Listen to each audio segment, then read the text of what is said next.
My word. Here's a little tip for people out there. Actually, no, not for the people out there. Here's a little tip for HMRC, which, if you don't know, is the UK government's, authority. Fix your website, man.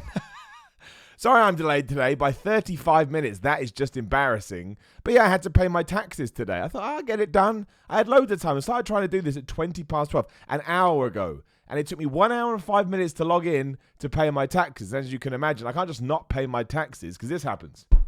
You go to jail, Simon, and you're like, I tried my best. Anyway, it doesn't matter. Hello and welcome to Simon's Pro Wrestling Show, the second one of the week. I appreciate you being here. I appreciate your love. I appreciate your time. I appreciate everyone that joined the Patreon this week. A salute to you, patreon.com/Simon316. A link in the description below if you are live on YouTube. I'm going to start shouting people out, From this point on, I'll make sure I shout everybody out too. I'm going to start saying names because it's only fair, because without you, I wouldn't be able to do this. Please do subscribe as well. What are we on now? No one cares about this but me. 98.6, 1,400 to go. We're closing down. So please do subscribe. I'd appreciate that. Simon316, Instagram and Twitter. Shout out to pinsanduckles.com, who support Simon's Pro Wrestling Show. What else do we do? The super chat. If you want to call me a bald asshole, you want to tell me I'm wrong, you want to make a statement, you want to do anything, I promise anything you put in the super chat, I will read out, because if you support me, I will support you, but we will dip into the other comments as well. And we'll start with Leo Solid 5. I have got your email, my friend. Don't worry, I'll get back to you. Do you think Riddle Lesnar is going to happen? And what do you think of Charlotte facing Ripley for the title? Also, did you get my email? Just making sure. Yes, my friend. I'm just sorting everything else out at the moment. Well, that's the perfect segue to what we are going to talk about AEW Dynamite. But I'm so fascinated by this Brock Lesnar Matt Riddle situation. And nothing too major happened on AEW. I thought, screw it. I just want to talk about it for a while. And I have a little bit of a platform. So let's do it. Make sure you check out What Culture Wrestling as well. Go subscribe to them. You'll recognize my face from there. They got some good details on it too. So, it seems like it's confirmed, and you never know with wrestling because a lot of people talk, but, there's even a video out there with Matt Riddle talking about it. So, work or shoot, whatever. I don't think Brock Lesnar would do this for a work because it wasn't a story that blew up backstage. It was just something that somebody heard, and, what's the thing they always say on the Conrad Thompson podcasts? Tell a friend, telegram, tell a wrestler, or something like that. I don't know. Basically, wrestlers talk. And it certainly sounds like, if you keep an eye on Matt Riddle on social media, he calls out Brock Lesnar a lot and basically insinuates that he wants to retire him at WrestleMania. That's his goal. A worthy goal to have. If you want to get yourself over and put yourself on the map, that's a good way to do it. But the twist is that Brock Lesnar, who doesn't seem to have any social media presence, does know about this, went up to Matt Riddle, put his hand on his shoulder and just said, hey man, you may as well stop tagging me in all this social media because you and me ain't ever going to happen, ever. He then walked off. Matt Riddle tried to stop him because he's Matt Riddle. Brock was like, nope, not interested. And that was it. Also, the rumor is it ties into why Matt Riddle was only in the Rumble for around about 10 seconds. Again, we don't know if that's true. But then a WWE affiliated channel puts out a video with Matt Riddle saying, well, I don't care what Brock Lesnar said. See, amazing. I don't care what Brock Lesnar said. It's not up to him. And I'm still going to make that match happen. So this is either the most elaborate work by WWE, and if it is, round of applause, because I'm loving every second of it, or Matt Riddle's nuts. I just think it's absolutely crazy. I don't know how it ends. It's kind of fruitless if there is no plan to do it, although sometimes, out of these situations is where you do get the match. But yes, that's what's happened. That is what is going on. So do I think Riddle Lesnar's going to happen? I don't know. I don't want Matt Riddle to retire Brock Lesnar. Well, maybe I would, it would put Matt Riddle on the map. I have no idea how it's going to go. I think you can get an idea that Matt Riddle is the kind of guy that isn't going to play the WWE game. There is a political structure there. And that's not exclusive to WWE. That's exclusive to life. Doesn't even make any sense as a grammatical sentence. But to get ahead, it certainly does seem like you need to toe the line's the wrong word. You know what I'm talking about. And I'm not sure he's that kind of a guy. Like, I was lucky enough to interview him at What Culture when he was doing a WCPW show. You can check it out now. He was saying at the time, if I ever signed to WWE and I don't like a story, I just won't do it. I'll go tell them what stories I want to do. And he wasn't being a goof. He genuinely meant it. You could see it in his face. Really good guy to chat to. I got on with him really well. But I just love the idea that in this bubble that is WWE, where everything is quite protective and secretive as and when they can make it, obviously everything gets out, that Matt Riddle would just be like, had a confrontation with Brock Lesnar. He also did a selfie that he put on Twitter going, basically being sarcastic, saying, hey, man, everything went really well at the Royal Rumble, because it did not. Had a clash with Brock Lesnar and then got, he was in the Rumble for what, a minute? And then Baron Corbin, of all people, chucked him out. I find it amazing. I don't know where this ends. He's obviously had the same kind of thing with Goldberg, which I did think at the time was a work. I thought, they'll do Goldberg and Matt Riddle. They may still do it at WrestleMania. That may be a plan. But I have the idea, it was probably Goldberg that told Brock Lesnar, to be honest, but I now have this idea that I don't think any of this is a WWE person saying to Matt Riddle, go and do all of this. I just think he does it, and I just don't think he gives two craps. Which is why, again, more rumors and speculation. Apparently down in the Performance Center, they were told from now on, stop tagging main roster talents in tweets unless you're told otherwise. So Matt Riddle's made his mark, and he's changed us around. But yeah, certainly let me know what you think about this. I don't know why I enjoy it so much. I think it's because when I got back into wrestling, we all have that break, and when I got back into it, I just loved all this backstage nonsense. It just cracked me up that you could, all the stories you're having in front of the camera were okay to a point, but behind the scenes, 1,000 times more interesting. And my man also asked about Charlotte facing Rhea Ripley. All I'm going to say is this. I got I got a little bit of flack when I said I was fine with Charlotte Flair winning the Rumble, which you're allowed to do. If I say something, you're allowed to react accordingly.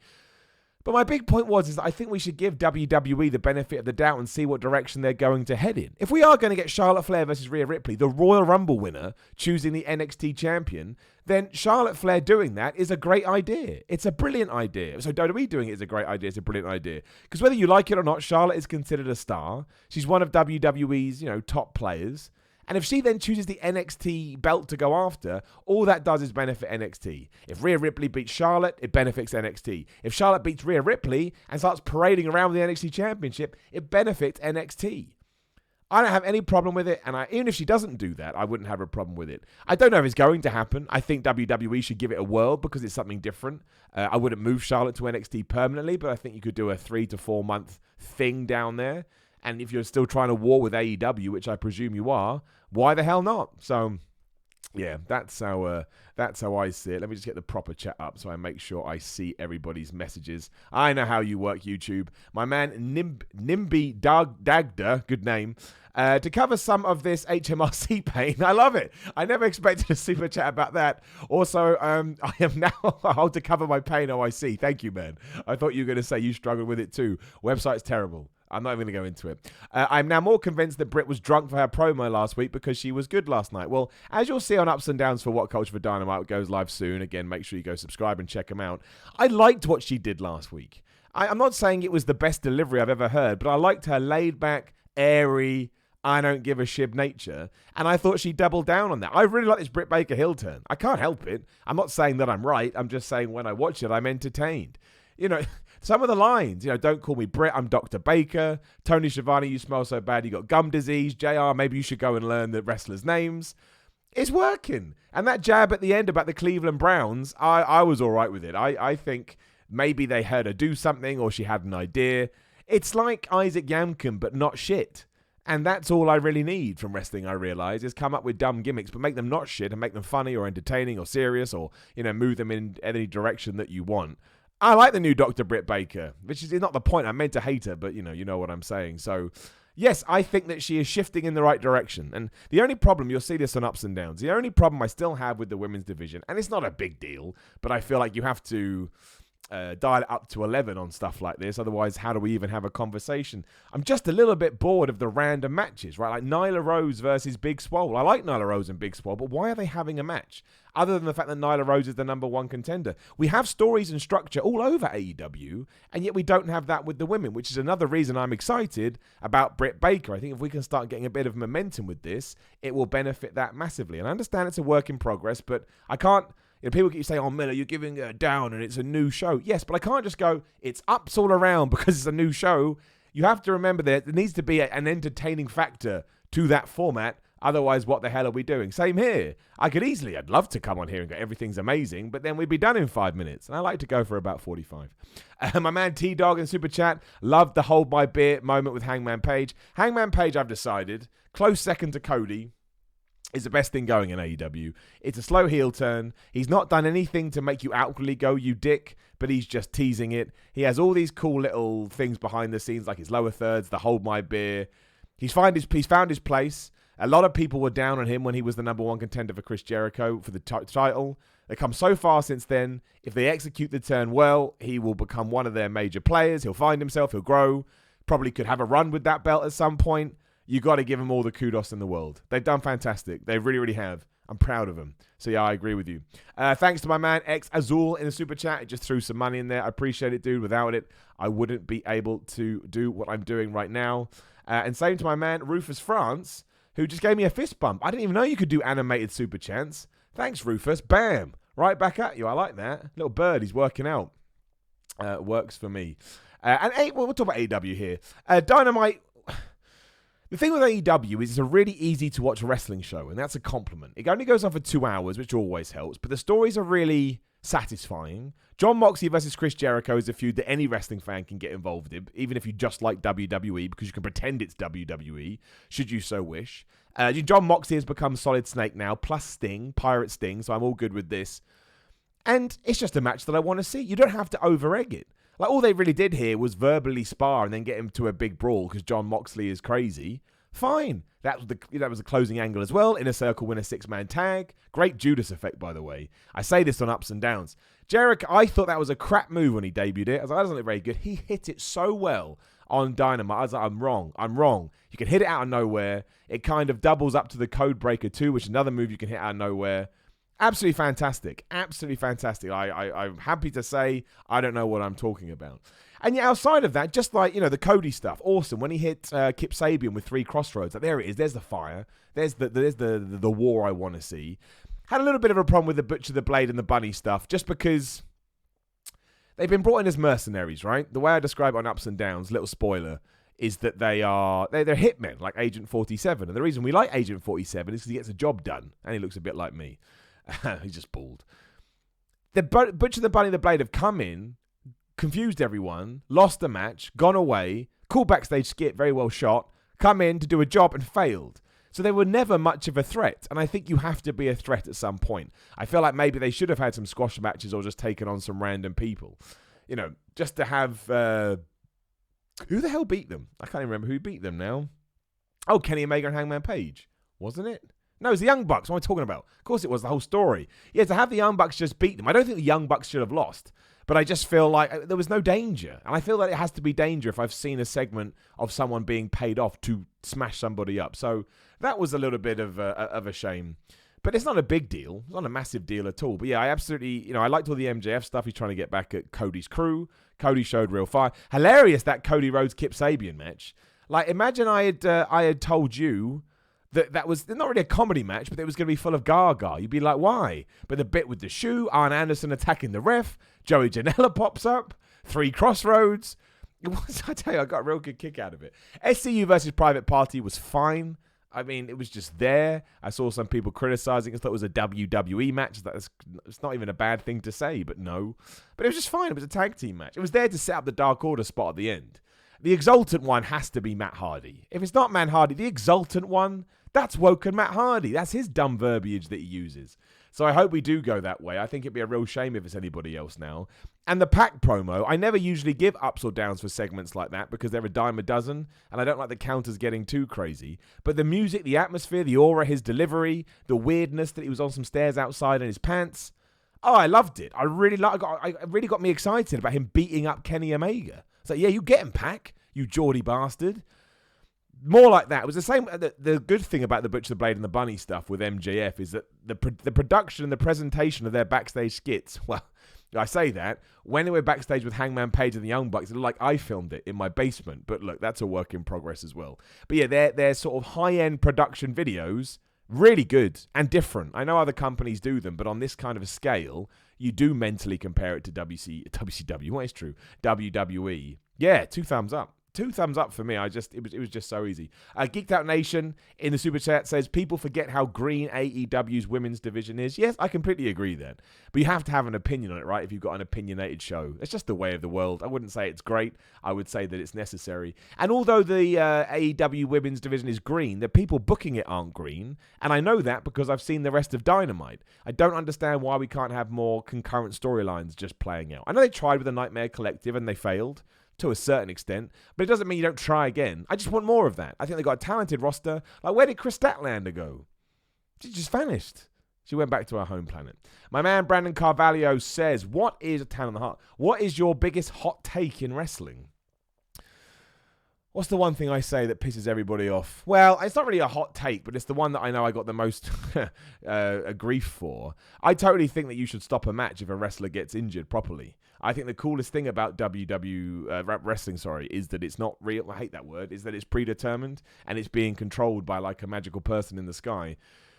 So, you can't do that in sports sometimes, but you can in sports entertainment. So we should always do it. I like the fact they took Samoa Joe out of the match on Monday. I know that he's not going to like it, and I wouldn't like it either.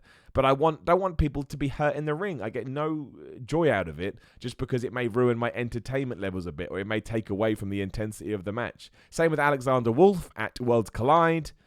I wouldn't mind if Beth Phoenix had been taken out of there. AJ Styles took himself out of the Royal Rumble. Some people go, oh, what about the match? I don't care about the match when people's feelings and whatnot are it's just more important. It just is. It just is. It's just true. Dan Lemley in the Super Chat says, I want to see what they do with Taz. I know he was backstage. Yeah, I don't know what they're going to do with Taz. I think he's going to tie into the new show that will air once their new deal kicks off. So I presume, I don't know when the TNT show goes to the second one, AEW Dark basically, but I imagine he would be a concurrent commentating on that. You don't need to have a guest commentator all the time, so hopefully we see him there. But no, I really like Taz. I rewatched Taz's debut from Royal Rumble 2000 the other day because I listened to a podcast about it. What an amazing debut that is. It's crazy to think he didn't really get the push you would have. I know he's gone on record and said he felt like his reaction was of detriment to him. Even so, man, that reaction is awesome. That's like Edge levels reactions. People go crazy when they know it's him. So, that was really cool. But we'll see. I think that was everything to do with Dynamite. I will check my notes, as I always do. All my notes now are just HMRC notes. Do you know what? I've wiped over it because... because I was trying to figure stuff out. I think we've talked about everything. If there's anything else you want to talk about, just let me know in the comments. But I don't think that was the case. But no, really, really good show. It's been a great week for wrestling. I don't care what anybody says. I thought the Royal Rumble was awesome. None of it is perfect, by the way. I did a tweet saying I thought the WWE smashed it. And you get so many people going, smashed it. They had one good angle. That's smashing it for me. I don't expect to enjoy 100% of the content. So I thought Royal Rumble was great. I thought Raw was great. I thought Dynamite was great. Great build to Revolution. It's still a month away. But we are, we're taking things slow and we're taking things nicely, which I'm all about. I keep Edge off TV until then as well to make sure you build up to that Royal Rumble. I want to see what they're going to do with Drew McIntyre. Apparently, Aleister Black has huge plans. Aleister Black was going to win the Royal Rumble and face Brock Lesnar at one point. That's what Paul Heyman was trying to figure out. Do I push Drew or do I push Aleister Black? I think they chose the right person. I think you've got more time with Aleister Black because Drew simply has been in the WWE scene longer. So if you're going to do it now. But yeah, I'm all pumped for this. I'm all excited. I want to see where it all ends up, because what you really want to do, I know we build and we peak at WrestleMania, but you want to find a way to keep that momentum going on the other side. And that's sometimes what WWE struggles with. Like May, June, July, they're kind of low periods in wrestling, or certainly when people tap out. But if you can find cool storylines to keep that going, then why the hell not? And hopefully they're planning for that now. I mean, the best company in the world to do that is New Japan. They know what they're going to be doing in 2021. And when you know what you're going to be doing in 2021, you can have so much more fun because you've got an end goal. It's like anything. If you know where you are and where you're going to be, just figure in the blanks. You have to have that in mind. And I think WWE, I think they're going back to that. I think AEW's been trying to do that since the beginning, and now they found their momentum. So... these are the kind of stuff I want to see. I haven't seen NXT yet. I won't spoil it. I have read the results. Sounded like a good show, as I always assumed it would be, and we'll all get excited about the ratings. Everyone was so about the Raw rating. I'll do the super chats first, and we'll talk about that. Jack Cochrane in the super chat says, Simon, if you could be eliminated from the Rumble by any wrestler alive today, who would it be? Brock Lesnar. I would have been a 10-second man. Imagine I'd come out, right? Imagine I'd come out of the Royal Rumble 2020. First of all, how many people were there? 42,000? 41,995 people would have been gone, who the flip is that? Who's this bald guy? Like Cesaro? And then I would have got in there and just got chucked out. It'd been awesome. That'd have been great. What a thing to say you were able to do. I had a debut at the Royal Rumble and Brock Lesnar chucked me out. Plus you get to see how hard Brock Lesnar hits. Kind of intrigued to see, because everyone says it's like being in a war with Brock Lesnar. Like, you can't just walk away, which is why when Edge did come back, and Brock was already out at that time, but when the rumors were going on, I was like, well, Edge can't win the Rumble. He can't if he's going to fight Brock Lesnar. That's not the fight you give to a man with a bad neck. It's just not. My man T-Dog says, Beth selling Randy's attack was mint. I haven't seen that. Is that Beth Phoenix? Oh, of course it's Beth Phoenix. Is that on Twitter? I don't know what it is. I'll keep an eye out for it.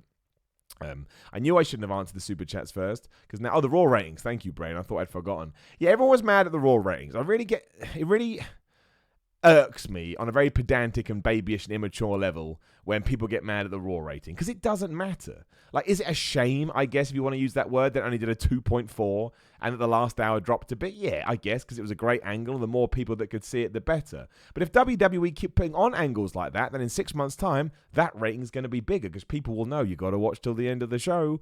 But everyone goes, Royal Rumble was great, but look, it didn't make a difference. Worst post-Royal Rumble Raw in ages. Wrestling's not popular. Just run it into the ground. Like, you take all this goodwill that you had and all this positivity that you enjoyed, and you get mad based on some random figure that didn't affect your enjoyment at all. I don't get it. Like, I don't care what Raw does from a fan point of view. From a nerd point of view, I do. From a nerd point of view, I love it. I love seeing what goes up, what goes down, what segments do well, who likes who. That's great, but I'm a geek, I'm a nerd. From a fan point of view, it could do a 1, and that's me watching. As long as I get something out of it. I always go back to Drake Maverick pissing his pants last year or whenever it was. I remember one guy on the internet got absolutely ruined because he said he liked that. And I remember I sent him a tweet just going, dude, if you enjoyed it, you win. Everybody else has lost. You're allowed to like things that other people think are crap. It's a perfectly normal way to live. And yeah, the Raw rating to me almost becomes like a mirrored reflection of whether or not we were allowed to enjoy the show. It did a 2.4. It's very average for Raw today. Edge didn't have a big nostalgia pop yet. But you also have to remember that people do consume. I'm not saying that the TV ratings are the number one thing by a mile. They really, really are. Probably more important than they were 10 years ago. But people are still catching up on that stuff on YouTube. They knew he was back. Just look at the numbers on there. So I know loads of mates, not going to watch Raw, but they'll definitely tune in to see what Edge did. And they can do that within 10 minutes without even turning their television on. So you can't say there was no nostalgia pop for it. I'm sure there was. Geeked Out Nature in the super chat says, Brody Lee is from my hometown. Excited about the rumors. Yes, there are rumors that Brody Lee, who is Luke Harper from WWE, is debuting, I think, February 2nd? Not that at all. Soon on AEW, maybe next week, because it's going to be in his hometown, maybe 2 weeks. It's a great way to do it. Hold off until you know you're going to get the biggest pop. I've said time and time again that I think he's one of the most underrated people in all of wrestling. I don't think he's ever been given his due. So hopefully AEW will do that. And I don't know what kind of character you give him. I don't know what kind of role you put him in. I hope he's nowhere near the Dark Order. A few people said that, but that's just because you're used to him being in the Wyatt family. He should be a singles guy. He should be a cavalier, a renegade, vigilante. That's what he's good at. And I think we saw snippets of that when he had the feud with Randy Orton and Bray Wyatt before he was taken out of said feud, and they just did one-on-one at WrestleMania. And don't forget, he was so popular then, people wanted him to be put in the match, and in hindsight, we should have done. Remember the sperm when Randy was coming out and the overhead projector with bugs? All bad.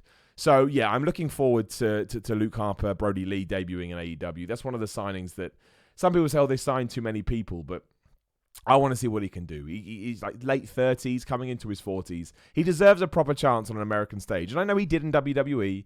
Part of the Wyatt family, it was a huge deal, and he was on television week in, week out. But as a singles guy, usually when you do as well as he did, when you get your singles opportunity, you get pushed to the moon, and he never got that. So I'm hoping we Yes, I'm hoping that finally AEW is it. My man Lewis Cardona in the Super Chat says, "Hey Simon, I know I'm late. You're never late, my friend, but I'm always supporting you. Love, you're awesome. Good luck in your wrestling and projects. Keith is great and has a long reign." Thank you very much, friend.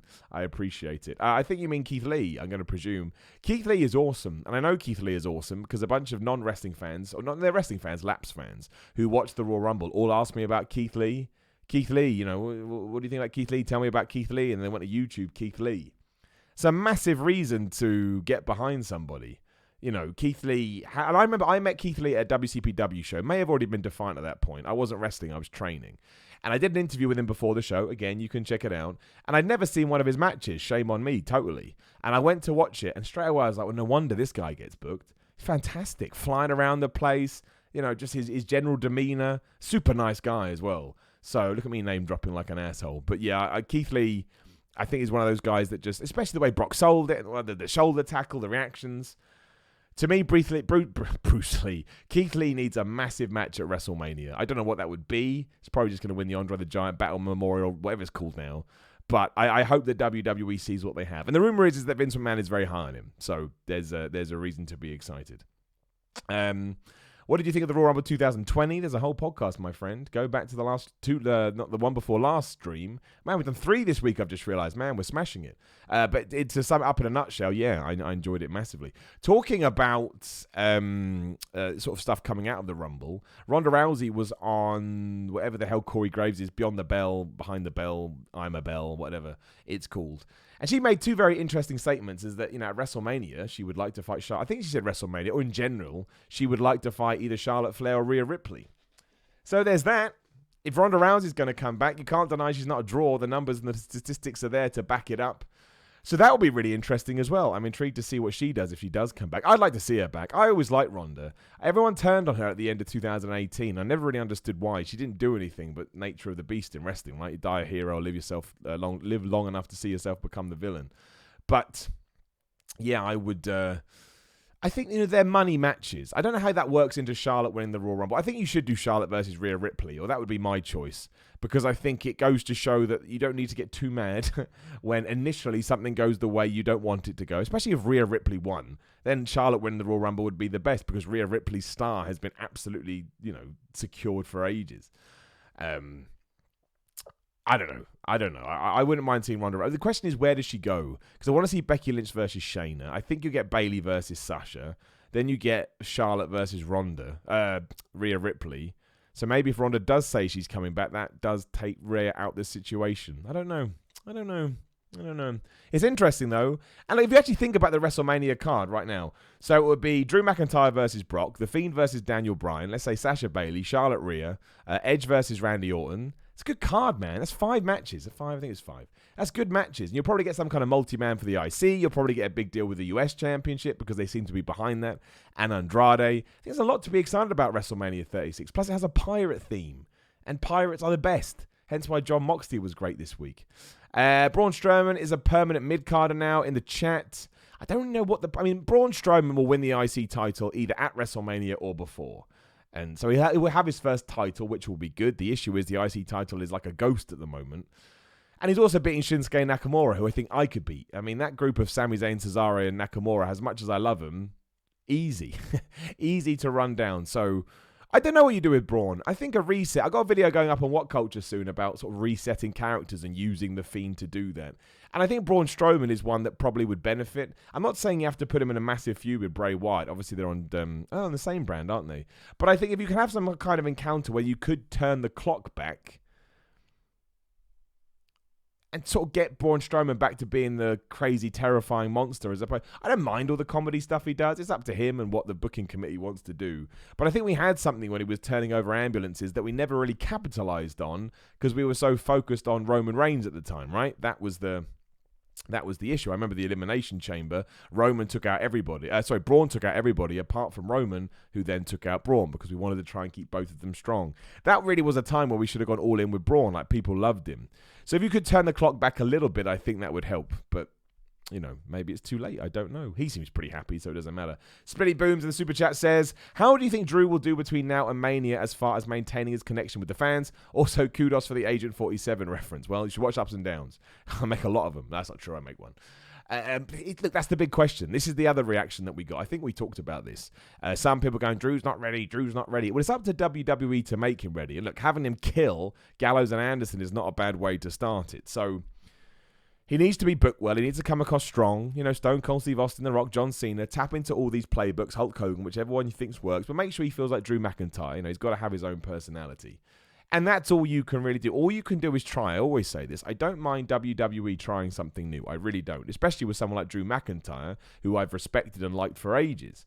But if it doesn't work, we shouldn't then crap on them. We should go, okay, well, it's like life. I don't want to get too much into the craziness, the life coaching stuff, motivational speaking. But what is, if you have a notepad, right, and you've got 10 things on it that you want to do, if you can cross 6 of those off, that's as powerful as doing the other 4, because it means that you don't have to worry about those other 6 anymore, because you know deep down it's not for you. That's gold, man. That's how you get through every single day and how you get through life and don't have any regrets. And it's the same here. We've got to try with Drew McIntyre. I think he'll connect. I think he'll smash it. I think he'll be the first British-born world heavyweight champion and a WWE champion, whatever you want to say. And I'm incredibly pumped for that. I think it will be an incredible moment, especially for someone like me that's over here and a wrestler. But I think there will be a backlash if it doesn't feel like the biggest main event ever. But I think he'll do all right. I think he knows what he's doing. I think he's already, the last few weeks, he's been allowed to show a lot more personality. The whole 3-2-1 with the Claymore kick, I think, is working well. So I'm confident. I really, really am.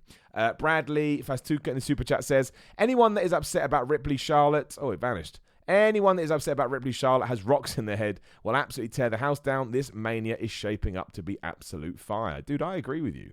And I think the reason anyone is knocking it is simply because they didn't like the fact Charlotte won the Rumble, because they presumed they were getting Becky versus Charlotte, which you still may get, and you're allowed to moan about it to your heart's content. But if you get Rhea Ripley, which not only puts over her, but the NXT brand too, which they love, because that's usually the way, then they can't moan about it anymore. So I think that's where it comes from. I tell you, WWE right now has built my faith back up. I'm happy for them to make decisions that on the surface I don't necessarily get, and then see where they're going to go. The fact that Aleister Black was being considered for the WrestleMania main event spot, that's all I needed to know. That's all I needed to know. I need my man Rusev to get out of this Bobby Lashley thing, but hey, it does numbers, so I guess it's not the end of the world. This always happens every time I say it. No, Sheamus is not British. He is Irish. Look into your United Kingdom history. Borderline offensive to Irish people. He is Irish. He's not. Anyway, we don't need to talk about that. You can bring Finn Balor into it. Same thing. Something else I'm going to talk about and now I've forgotten. I get my notes up and then I remember. Simple as that, which I closed down because I'm a moron. That's new. Former WWE. Oh, it's the Luke Harper story. They called him former Intercontinental Champion. The MVP thing I wanted to talk about. Apparently, his Rey Mysterio match was done to. Hang on, my phone's gone crazy. Calm down, phone. What are you doing? Go stop making noises, you son of a. There we go. Sorry about that. Yeah, apparently the MVP match with Rey Mysterio on WWE was his last match. It sounds like he's gearing up for retirement. And he just wanted one more match with his homeboy. His words, not mine. If I had known that, I certainly wouldn't have given it I thought he'd come back for at least sort of a month or two, which is why I thought it was weird that he lost. If I'd known it was one and done, that changes my opinion. But I guess that's one of the downfalls with the format. So, fair play to MVP. It was nice to see him again. Shame we couldn't get his inflatable tunnel. But that's just something I wanted to mention. Like I always liked MVP. I know there was some. I never really felt like he got a proper push or a proper due. I know at one point he was, but I don't know. I always expected bigger things. Then he wanted to go to New Japan, so he did. That was that. And he kind of went, and that was the end of it. I think that's all the news. I'm double checking now. If there's anything you guys want to talk about, you can put it in the chat or the super chat. Again, please do subscribe if you're watching right now and you haven't done it. I would massively appreciate it.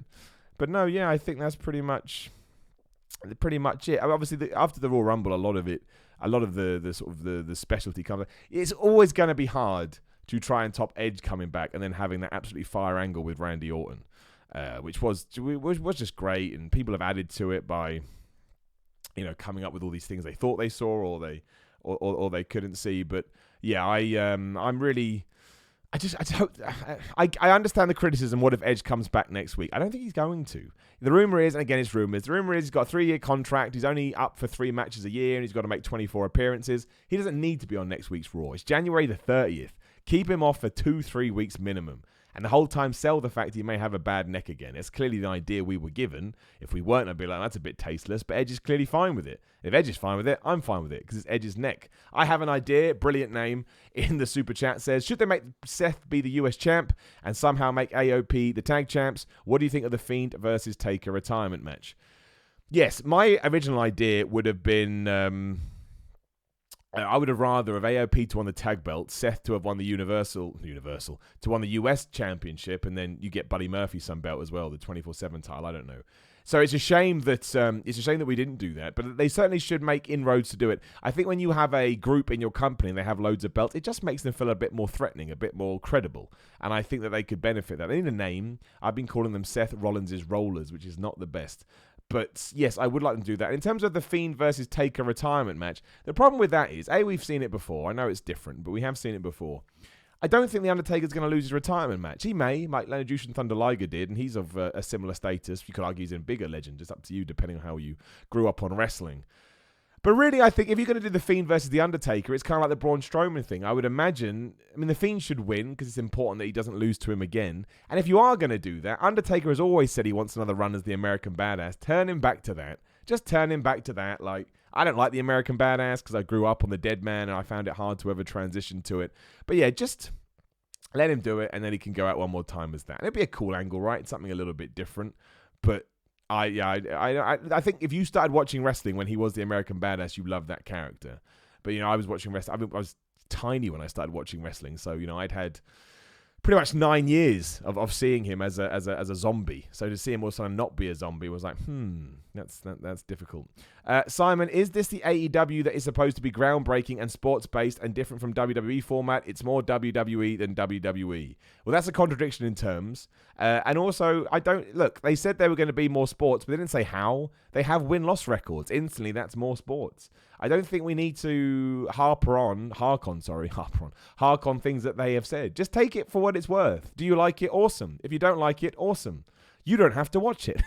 It's fine. It's not a problem. Why did Lesnar and Matt Riddle fight backstage? Does Simon explain why? Yes, it was the start of the show, my friend. Unfortunately, when you do have a title of the show, if you don't start speaking about it in the first 5 minutes, people think you're weird. Essentially, Matt Riddle was tagging Brock Lesnar in a lot of posts saying he's going to retire at WrestleMania. And Brock Lesnar walked up to him at the Royal Rumble, tapped him on the shoulder and went, "Look, dude, stop doing that. I'm never going to work with you ever." Matt Riddle tried to explain himself, but Brock being Brock just walked off because Brock Lesnar can do whatever the hell he wants. WWE are too late with The Undertaker. He is way past it now, sadly. I wouldn't say he's past it. He's just older. So he's not as good as he once was. The thing is, when you've put this much time and this much energy and this much of your body into something like wrestling, I don't think anybody gets to dictate when you're allowed to walk away but The Undertaker. You may not enjoy his character as much as you once did, and he looks older and all of that, but do I ever mind seeing The Undertaker? Not really. The Goldberg thing was an issue, but we made up for that with the tag match with Roman Reigns at Extreme Rules.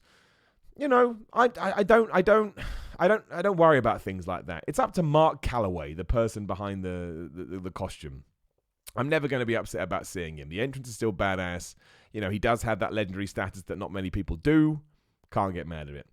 Bradley Fastuca in Super Chat says, rumors of Cena versus Velveteen Dream at WrestleMania. Thoughts? I can never see that happening. I think you'd have to start building that soon. And Velveteen Dream isn't even back, and John Cena's not with the company. John Cena wouldn't lose. The Velveteen Dream would, and that would annoy everyone. I think that's booking yourself into a corner, and we don't want to book ourselves into a corner. I'd be intrigued by it. I think it would be good if Cena did lose. But again, you need the right build. You need to start, and you need to, make everybody feel super pumped about it. And I'm not sure they would. I'm not sure doing that. Someone says Simon doing his own thing instead of being in the ups and downs chat. That's not technically true. We always end for ups and downs. But I was 35 minutes delayed today trying to sort out my tax, and I promised people that pay for this on Patreon and stuff that I would always go at least 40 minutes. It's just one of those things. It's the first time it's ever happened, but I can't. I can't. It screws me over. Trust me, more people are watching ups and downs that are watching this. But it's just an unfortunate situation. But I had to pay my tax. That is the true thing. But yeah, Ups and Downs live right now. Please do go watch it. You can watch it in the archive. There is no problem with that whatsoever. The whole point I started scheduling these at 1 p.m. is to lead into Ups and Downs. The fact it's fallen apart once in like a year and a half, I'm all right with it. I think that's a pretty good record once in 18 months. I like Roman personally now. They have calmed it down, but he's not being shoved down our throats back in 2015, 2016. No, but he may be soon. So prepare yourself. I think he will win the Universal title at WrestleMania. I do think he'll beat Bray Wyatt, The Fiend. You have to decide whether you like that or not. It's probably going to happen. Where else am I looking at? Brian is an amazing worker. I've heard his work in Ring of Honor, though. Ring of Honor is an interesting thing. Excuse me. Ever since Marty Scurll signed that contract and taken over the booking responsibilities, I mean, all these New Japan guys are now going to be on Supercard of Honor, which is a big deal. Who knows what kind of inroads he's going to make with AEW? I wouldn't be surprised to see him in there at some point. I think that's beneficial all around. And again, yeah, he's making a bunch of money, so you can't get too mad about that. It's, again, I know people were upset that he didn't go to All Elite Wrestling, but I think long-term this may work out best for everyone. We'll see. Geek Dat Nation, the super chat says, Nyla Rose was verbally attacked last night by a small group. Why attack someone for living their dream? Don't like it, don't watch. It's that simple. Because unfortunately, some people are assholes and usually hate themselves. That's usually why you lash out at somebody else, because you hate yourself and you don't like to see anybody else succeed. And that's doubly sucks, obviously, because Nyla Rose, I imagine, has had a very difficult past, because people can't accept her for the choices that she's made. Which is nuts to me, because it doesn't affect anybody else. The only person that affects is Nyla Rose. And, you know, you don't have to like her as a wrestler, but you have to respect her as a human being. People are just idiots, man. It sucks. But that's the internet for you. I mean, there's so much of it. There's so much of it going on. Unfortunately, you just have to try and ignore it. Like, I started making those fitness videos. Check them out, should you so wish, on my YouTube channel. Search for Simon Miller if you're not on YouTube right now. And people just say arsehole stuff to me. Like, the fitness community to me is... worse is not the right word, but we'll go with it, than games or wrestling or music. Because I don't know what it is. I don't know what it is. They watch a video that was free and cost them nothing and decide to call me a piece of crap. And you're like, I didn't do anything wrong. It's not a political message. It's not a controversial message. Some people are just bad eggs. That's why you just ignore them. That's my thing now. I had this revelation last year where some people would say, it only happened there and then. Some people would say things to me on social media. I get so like, what'd you say that for? Just block them. And then they moan, what'd you block me for? They know why. But look, protect your mental health. Number one rule in life. My man Crouton in Super Chat. Simon, how do we go about rehabilitating moves like super kicks, lariats, and DDTs as legit match enders? I think you just have to do it like anything. Like Paul Heyman came up with that great thing when he was talking about Mark Henry. Was it Mark Henry? I think he wanted Mark Henry's finisher to be a headlock. And what he would have done to get the headlock over is every week on Raw, Mark Henry would have come out, had a match, and he would have squeezed somebody's head until it looked like he was going to pop off, and they'd tap out. Then he'd do it again and do it again. And eventually all the fans would be like, oh my gosh, Mark Henry's headlock's terrifying. It's the same with super kicks. You got to do them less.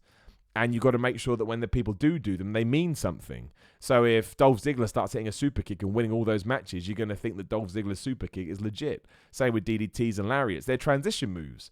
And it's the same. The only reason they're transition moves is because they've been overused. So start underusing them again, and it all balances out. So, it works. It works both ways. I don't think that will happen, by the way. Canadian Destroyer. My man T-Dog in Super Chat, who should retire? Brock. Aleister Black's a great shout, now that I know that he's in contention. Outside of that, I don't know. I think Aleister Black is probably your number one choice if you can build the character up right and get the fans behind him. I don't think Brock Lesnar will ever be retired. I think he's too legit in his own head. I can imagine that he's going to walk away into the sunset one day, would be my guess. But it would be massive if you're that guy. Sean Gearhorn in Super Chat says, I've read that WWE doesn't want any horsewomen matches at Mania, hence the Becky versus Bayley and Baszler and Charlotte versus Ripley rumors. Is that true? What do you see for Bayley? I mean, who knows, man? There's so many rumors at the moment. You got to take some of them with a pinch of salt. I won't name any names, but there is one particular person that literally makes things up, and yet people buy into it because they want to think that the rumors he's not even that, the lies that he's spouting out are true. Not lies, I take that back, retraction. But he just makes stuff up. They make stuff up. I don't know, but look, the thing is, Becky versus Baszler, awesome. Charlotte versus Ripley, awesome. Bayley versus Sasha Banks, which is my prediction, awesome. They're three matches that are worthy of a WrestleMania card, so hell yeah. Absolutely, hell yeah, I'm okay with that. And maybe you save the Four Horsemen off to Survivor Series or SummerSlam. I mean, I think actually you do have a point at WrestleMania. There's so much good talent in the Four Horsewomen stuff. Why throw them all into one match when you can break it up and have multiple ones? So I haven't heard that, but it could be true. But the alternative is fine. If the alternative was like Charlotte versus a dish rag, They'd be like, well, that's no good. That doesn't interest me. I'm not buying into this dish rag. Weird example. So as long as the alternative is good, I don't mind. My man Nick Port says, hey, Simon, I've never said anything to you as not to bug you. You don't bug me, my friend. No one ever bugs me. But I'm a long-time viewer and huge fan. You're a massive inspiration to me. Keep doing what you do, man. Thumbs up. Keep the positivity up. Thank you, Nick. I appreciate that. I find words like that very, very humbling because, A, I'm my number one biggest critic, as I believe a lot of people are. But also, I do fall into a trap of sometimes, like right now, just put a camera on, hit record, and start talking. I'm always respectful and appreciative of the viewers, but sometimes I don't actually think about it. So to know that you're enjoying it, or if I am an inspiration, it's incredible, humbling. Hell yeah, man. That's good. That's good all round, and I'll continue to try and do what I do. I will always be positive, always, because that's just in my nature. And also, even if you want to look at it from a marketing point of view, which I don't, but if I did, everybody else is negative. So I may as well be the positive one. It's nice and simple. Right, let's do a couple more and then we'll wrap up so you can all go and see ups and downs. When is Simon Says going to come back? They got to do 2 talk shows, my man AJ. When they do 2 talk shows, I will do it. But WWE has to, they have to will it out of me. It can't just be, I can't do it for the sake of doing it. I'm very protective over my skits and ups and downs, as dumb as that sounds.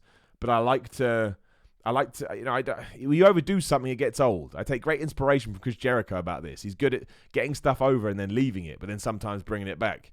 And I try and treat ups and downs, as dumb as it sounds, but it's true, as professional wrestling. So if you see a load of comments saying one thing, do it again for a while, but then take it away.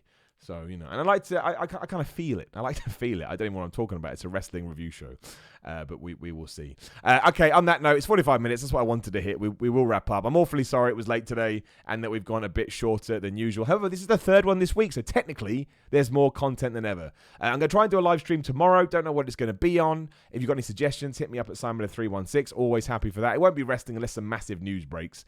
I think it's good to rest up. But I said I'd try and do live streaming every day, so that's what I'll do. Christopher Lunt has just dropped in there, who says, are you going to be wrestling in the Northwest for promotions like PCW?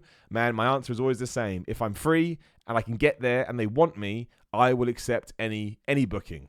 I probably reached out to PCW in the past. If not, I'm going to check my emails after this, and if I will do it, I'd love to wrestle anywhere. My big goal for 2020 is just to become a better wrestler. I'm not there yet. I got a long way to go, and the best way to do that is by wrestling, which is why I'm quite excited. I should say this now, actually, bit of housekeeping. I'm away next week, properly away, so there will be no Simon Miller's Pro Wrestling show. Another reason why I wanted to do 3 this week. I just need, there's some other personal stuff going on, but just need some time off to go and sort some things. Nothing to worry about. But yeah, we'll be taking some time off. Some ups and downs as well, but I'll be back for SmackDown on the 8th. And on the 8th, if you're around, I'm doing my first ever double header in the pro wrestling world. So I'm getting off a plane at 9:30 in the morning. Then I'm doing SmackDown ups and downs. Then I'm going to wrestle for NFW in Ivor. Make sure you come. Then I'm going to make my debut for Hustle Wrestling in Wood Green. That's what I've decided to do. Sunday I shall rest and probably cry. Also because I'm going away, I'm going to look terrible, have a big belly, and everyone's going to be like, Miller, what have you done? But I don't care. That is my life, so make sure you, make sure you keep an eye on that. And if you can come and see me, please do. Always awesome to shake the hands of people at wrestling matches, even though half the time I am in a pair of boxer shorts, basically. But hey, that's wrestling. That's what we do. Thank you, as always, for joining me. I massively appreciate it. Do go check out Ups and Downs for Dynamite. It will be archived on What Culture Now. It'll be on demand. Again, I kind of just got in the way with HMRC, but thankfully I paid my tax. Horrendous bills to pay. Makes me feel sick. But hey ho, that's why we do stuff like this, to try and get the money back, and because I love it. That's the main reason. And my man Nick in the super chat also says, quick side note, when I get the money, I plan on trying to be on your podcast. I think it'd be fun to talk about some wrestling with you. Hell yeah, man. Again, quick plug for the Patreon. Again, patreon.com/Simon316. There is a tier where you can just come on the podcast, and I put it on YouTube and I put it on all the feeds, and we can talk about whatever you want. Doesn't matter. I just like talking to people about wrestling, and I thought it was a nice little thing to include, that if you are going to support me, hopefully you think it's a cool thing. If not, call me an asshole. That's cool too. Look, have great Thursdays. Have great weekends. Again, I will talk to you wrestling-wise end of next week. That's when I'll be back. But that's it. We've got nothing else to say. Good stuff with Dynamite. Good stuff with the Royal Rumble. Good stuff with the WWE. Bad stuff with HMRC. Let's end how we began. But I mean this from the bottom of my heart. I was thinking of this. The podcast is doing really well at the moment, especially live. Thank you for giving me your time. Thank you for deeming me entertaining enough to tune in. It puts a smile on my face, and I'll see you again as soon as I can.